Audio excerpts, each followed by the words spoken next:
Today, we'll tackle a Microsoft VBSCRIPT Runtime ERROR issue. Before we dive into the video, please remember to leave a thumbs up. Our solution involves two steps. Firstly, we'll use the Windows Autoruns program to remove malfunctioning VBS files. To get started, you'll need to download this program from Microsoft's official website. You'll find the download link in the description below. Once the download is complete, right-click on the downloaded zip file, select Extract All, and then click Extract.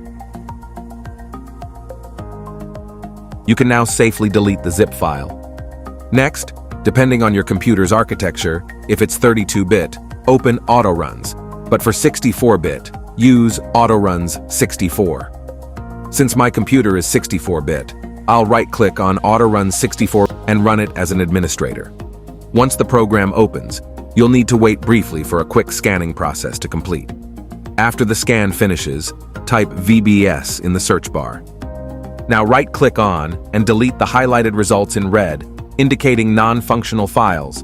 If you don't see any, that's great. You're all set.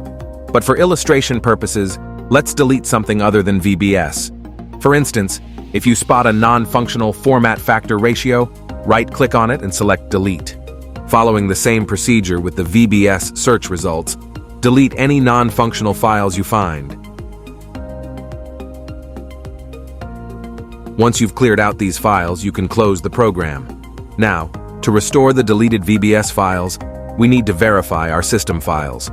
To do this, head to the search bar and run command prompt as an administrator. In the command prompt window, type sfc/scan now and hit enter.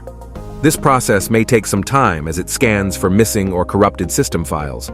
Once the scanning is complete, it's time to restart your computer. After the restart, you can check if the issue has been resolved. That brings us to the end of this video. I hope you found it helpful. If it did the trick for you, please don't forget to give it a thumbs up. You can also show your support by subscribing to our channel. Thank you so much for watching, and we will see you in the next video.